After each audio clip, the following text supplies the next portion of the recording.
Baik, kami dari kelompok 4 akan mempresentasikan hasil diskusi dari kelompok kami dengan judul Konstruk Teoritik Pendidikan Kewirausahaan dengan anggota kelompok yang pertama Joyce Anggela, yang kedua Lamerta Deswanti, yang ketiga Magdalena, dan yang keempat Muhammad Robi Harjuni, dan yang saya sendiri Ririn sebagai penyaji pertama. Video pembelajaran ini dibuat untuk memenuhi tugas mata kuliah Pendidikan Kewirausahaan dengan dosen pengampu Bapak Suparjian MPD. Baik, langsung saja kami mulai presentasinya. Baik, untuk yang pertama, saya akan menjelaskan tentang model teoritik PKWU. Secara teoritik, setiap model pendidikan memiliki struktur yang terdiri dari ide dasar keilmuan dan metode pengetahuan teoritis. Pikiran dasar keilmuan suatu model dapat diwujudkan dalam bentuk struktur konseptual, prosedural, dan matematis. Berdasarkan pikiran keilmuan itulah, batang tubuh pengetahuan teoritik empiris dapat dibangun secara bertahap agar dapat dipakai sebagai dasar untuk menjelaskan, meramalkan, dan mengontrol gejala-gejala dalam ruang lingkup cabang ilmu tertentu. Di cabang ekonomi, batang tubuh keilmuan menampakkan sosok wujudnya pada tiga hal, yaitu adanya prinsip atau P, aturan hukum atau A, dan teori atau T, yang secara ilmiah dapat diuji kebenarannya di bawah syarat-syarat ceteris paribus. Sebagaimana ditunjukkan dalam fungsi permintaan dan penawaran, pengujian terhadap PAT atau PAT di lapangannya dapat dilakukan untuk menemukan kebenaran aplikasinya dalam sosok wujud perangkat kompetensi yang bersifat personal maupun sosial. Selanjutnya yaitu kompetensi yang dimaksud adalah kemampuan dasar untuk bisa melakukan tindakan ekonomi atau T-ekonomi dalam kegiatan menghasilkan beraneka macam produk barang dan jasa yang berguna bagi pemenuhan kebutuhan hidup manusia menuju kesejahteraan. Pengertian ini sejalan dengan Pasal 1 Keputusan Mendiknas nomor 45-U-2002 tentang kurikulum inti pendidikan tinggi, bahwa yang dimaksud dengan kompetensi adalah seperangkat tindakan cerdas penuh tanggung jawab yang dimiliki seseorang sebagai syarat untuk dianggap mampu oleh masyarakat dalam melaksanakan tugas-tugas di bidang tertentu. Baik, selanjutnya akan dijelaskan oleh penyaji kedua. Baiklah, di sini saya Lamberta Deswanti akan melanjutkan penjelasan dari Ririn. Selanjutnya yaitu suatu tindakan ekonomi hanya bisa dilakukan jika kita mempertimbangkan realitas atau R, kehidupan masyarakat yang dinamis, memanfaatkan akses jaringan informasi atau I, dan mampu mengelola objek-objek yaitu O. Di mana realitas di sini menyangkut tentang keadaan sekitar kehidupan masyarakat. Contohnya tuh lingkungan yang masih memiliki peluang usaha yang baik.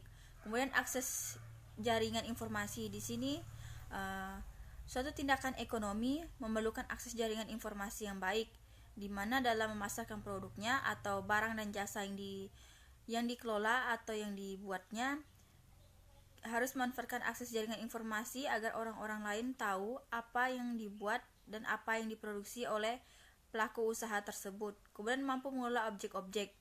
Di sini maksudnya objek-objek yaitu seperti keadaan sekitar. Misalnya mampu mengolah suatu tempat yang tadinya tidak terpakai menjadi tempat yang dipakai untuk kegiatan pelaku usaha yang menarik minat pengunjung. Ekonomi yang ada secara bijaksana untuk meningkatkan nilai guna barang dan jasa bagi kesejahteraan hidup bersama. Jadi ekonomi di sini diperuntukkan secara bijaksana untuk meningkatkan nilai guna barang dan jasa sehingga kehidupan masyarakat di sekitar menjadi meningkat dan sejahtera. Selanjutnya pendapat Samuelson 2006-46, pakar ekonomi pemenang hadiah Nobel, bahwa setiap manusia di bumi menjadi pelaku ekonomi yang mengambil peran selaku produsen, perantara, konsumen, atau kombinasi dari ketiganya. Di sini selaku produsen yaitu orang yang membuat suatu produk. Kemudian setelah membuat produk tersebut atau menjual barang tersebut adalah kemudian munculnya adanya perantara, di mana perantara di sini orang yang menyalurkan barang hasil produksi tersebut. Dan dari perantara ini Kemudian selanjutnya adanya konsumen, yaitu masyarakat luas yang menggunakan produk atau produk barang tersebut atau jasa dari seorang. Atau bisa juga seseorang tersebut bisa menjadi produk, bisa juga menjadi produk yang membuat suatu usaha, kemudian perantara yang mendistribusikan, kemudian konsumen yang menggunakan barang dan jasa tersebut. Selanjutnya yaitu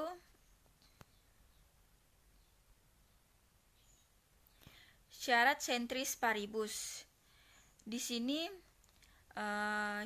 syarat centris paribus yang dimaksud yaitu keterkaitannya dengan pada konteks realitas atau R kehidupan ekonomi dan bergerak atau bekerja berdasarkan informasi ekonomi yang terus berubah dan adanya objek-objek ekonomi yang menjadi tempat terjadinya aktivitas ekonomi. Jika Rio berubah, maka T ekonomi juga berubah. Di sini maksudnya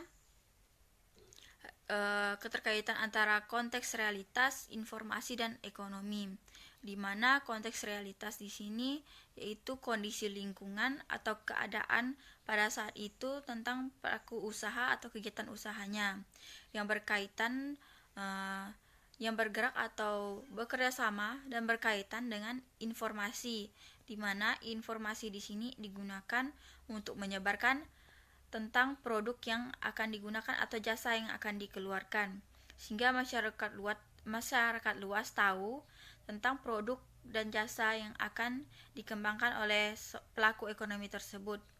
Sehingga dari keadaan ekonomi yang terus berubah ini munculnya objek-objek ekonomi, di mana objek-objek ekonomi yaitu tempat atau orang-orang yang menggunakan kegiatan usaha dari seseorang yang melakukan kegiatan ekonomi ini, sehingga dari keterkaitan antara realitas, informasi, dan ekonomi yang menyebabkan terjadinya aktivitas ekonomi. Sekian penjelasan dari saya. Tindakan ekonomi itu sendiri dalam praktiknya dilakukan baik oleh kelompok rumah tangga produksi atau RT produksi maupun rumah tangga konsumsi atau RT konsumsi secara terus-menerus dengan berbagai bentuk dinamikanya. Dalam kaitannya dengan proses bertindak ekonomis, Samuelson 1976 dan Wigjo Sumarto 1987 menjelaskan bahwa tindakan ekonomi merupakan akibat dari suatu keputusan yang dapat melahirkan fase kegiatan ekonomi berikutnya. Atas dasar pemikiran tersebut, dikembangkan satu alternatif model teoretik patriot dengan menggunakan formula matematis. Model patriot dikembangkan untuk bisa membekali pengetahuan, keterampilan, dan tata nilai yang diperlukan mahasiswa agar mampu memahami dan memecahkan masalah ekonomi dalam kehidupan sehari-hari.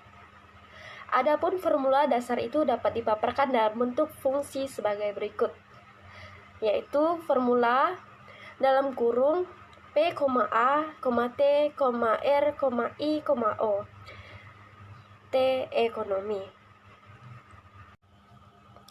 Dalam bahasa penelitian kewirausahaan, T ekonomi merupakan variabel bergantung sedangkan patriot merupakan variabel bebas.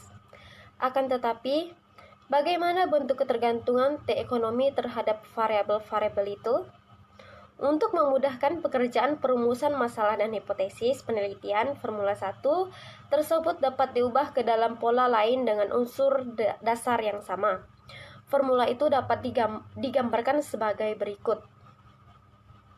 X adalah satu atau lebih variabel bebas P, A, T, R, I, O yang diteliti.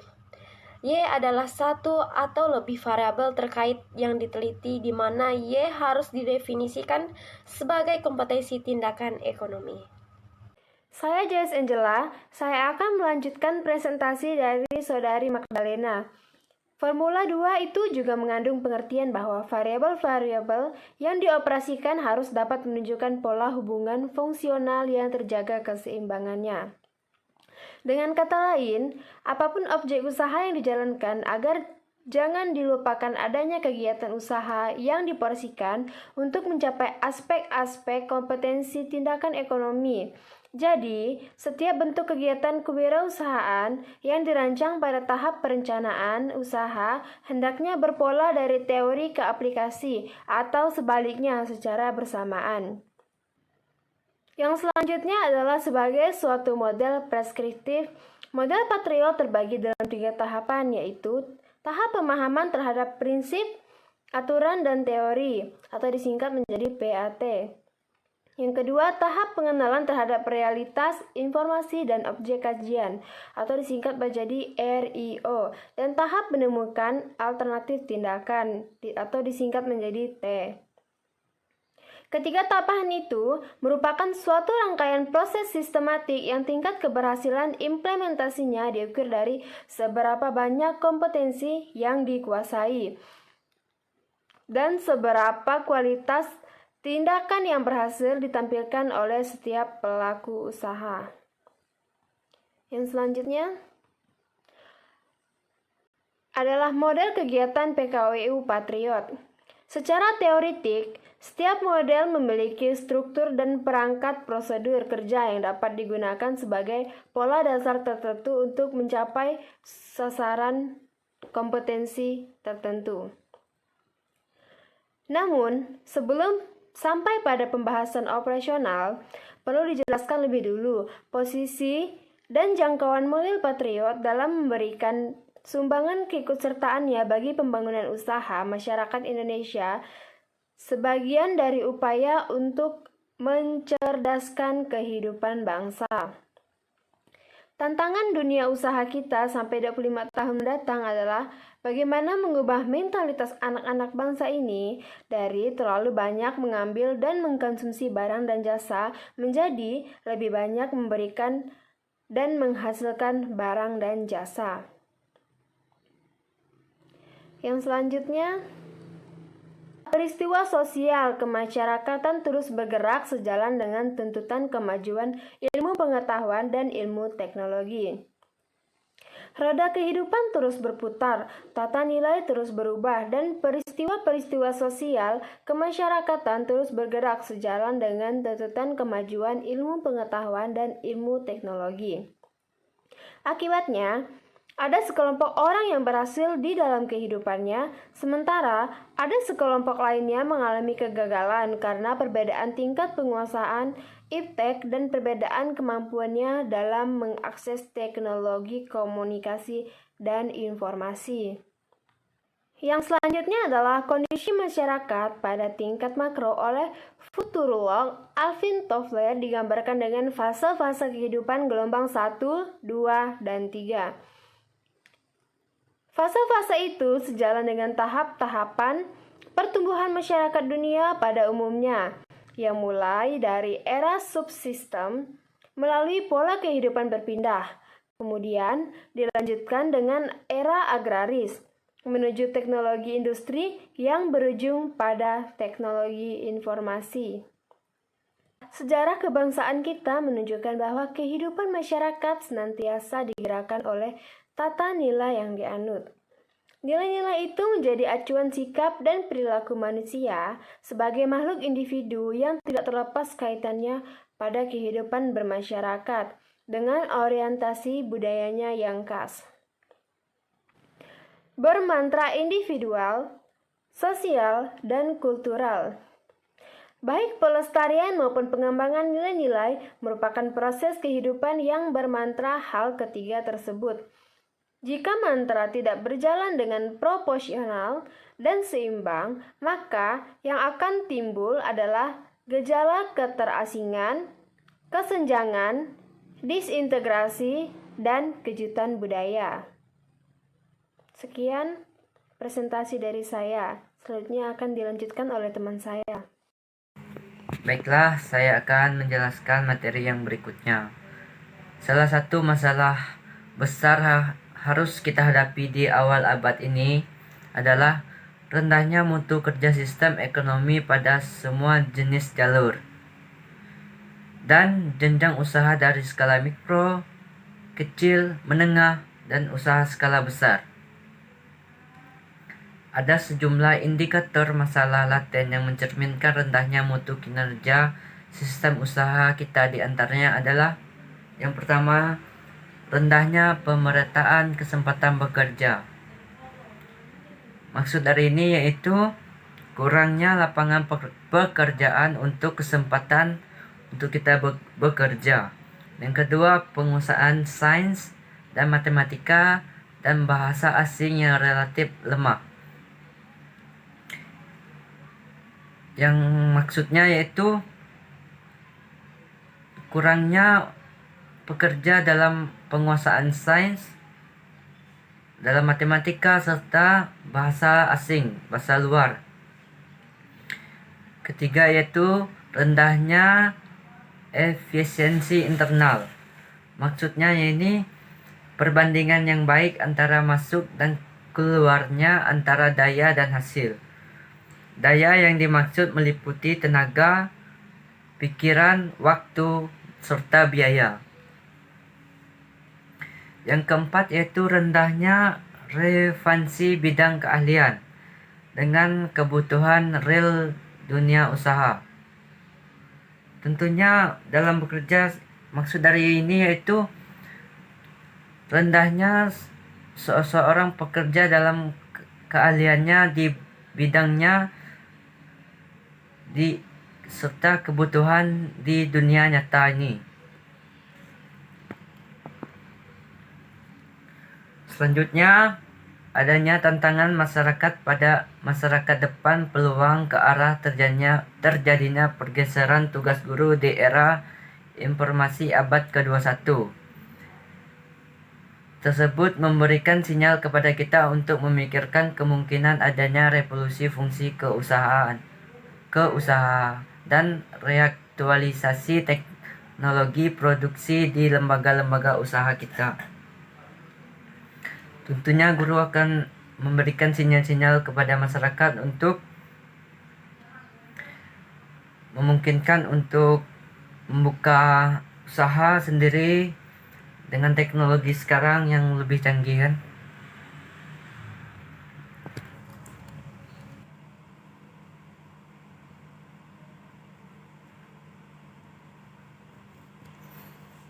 Yang selanjutnya yaitu 3 latihan, yaitu yang pertama, apa arti patriot yang dimaksud dalam buku ini? Terdapat dari formula 1, yaitu maksud dari patriot yaitu 1. Prinsip, A. Aturan, T. Teori, R. yaitu realitas, I. Informasi, dan O yaitu objek. Artinya tindakan yang akan dilakukan para pelaku ekonomi bisa berubah-ubah tergantung pada prinsip, aturan hukum, dan teori yang benar, serta adanya realitas, informasi, dan objek-objek ekonomi yang bisa diakses. Selanjutnya nomor 2 yaitu jelaskan hubungan dengan fakta, konsep, hukum, dan teori dalam bidang studi. Yaitu fakta adalah kebenaran dan keadaan sesuatu. Fakta merupakan dasar dari konsep-konsep, prinsip-prinsip, dan teori-teori. Sedang konsep adalah abstraksi dari kejadian-kejadian, benda-benda, atau gejala yang memiliki sifat tertentu atau lambang. Hukum adalah hubungan antara dua variabel atau lebih dalam suatu kaitan sebab akibat. Sedangkan teori merupakan kerangka yang lebih luas dari fakta-fakta, data-data, konsep-konsep, dan prinsip-prinsip yang saling berhubungan. Jadi hubungannya adalah bahwa fakta, konsep, hukum, teori sangat berhubungan erat karena tempatnya sama-sama merupakan bagian satu dan lainnya yang berisi segala informasi berupa konsep, hukum, fakta, dan teori. Selanjutnya yaitu nomor 3. Hubungan fungsi prinsip aturan, teori, realitas, objek, dan tindakan ekonomi dalam model matematika yang dipaparkan sebagai suatu model kewirausahaan, yaitu hubungan memiliki arti tindakan apa yang akan dilakukan para pelaku ekonomi. Biasanya berubah-ubah tergantung pada pola perubahan prinsip, aturan, dan teori yang diyakini benar, serta adanya realitas, informasi, dan objek-objek ekonomi yang bisa diakses. Dengan frasa lain, dapat dinyatakan bahwa teori memiliki hubungan fungsional dengan patriot. Mana dari keenam konstruk teori itu yang bisa dijadikan variabel bebas dan variabel bergantung dalam suatu penelitian kewirausahaan, yaitu dalam bahasa penelitian kewirausahaan, ekonomi merupakan variabel bergantung, sedangkan patriot berhubungan variabel bebas. Selanjutnya yaitu nomor 4. Kapan suatu model teorik bisa menjadi implikasi praktis dalam kehidupan kita sehari-hari. Jadi model teorik bisa menjadi implikasi untuk yang praktis dalam kehidupan kita sehari-hari. Biasanya digunakan saat memecahkan masalah-masalah dalam kehidupan sehari-hari, yang dapat dijadikan sebagai dasar untuk menjelaskan, meramalkan, dan mengontrol gejala-gejala ekonomi yang di dalam masyarakat. Selanjutnya yaitu nomor 5. Dapatkah menggunakan model teoritik untuk ikut serta memecahkan masalah-masalah kehidupan nyata sehari-hari? Tentunya ya, dapat, karena model teoristik dapat dipakai sebagai dasar untuk menjelaskan, meramalkan, dan mengontrol gejala-gejala ekonomi yang ada di dalam masyarakat.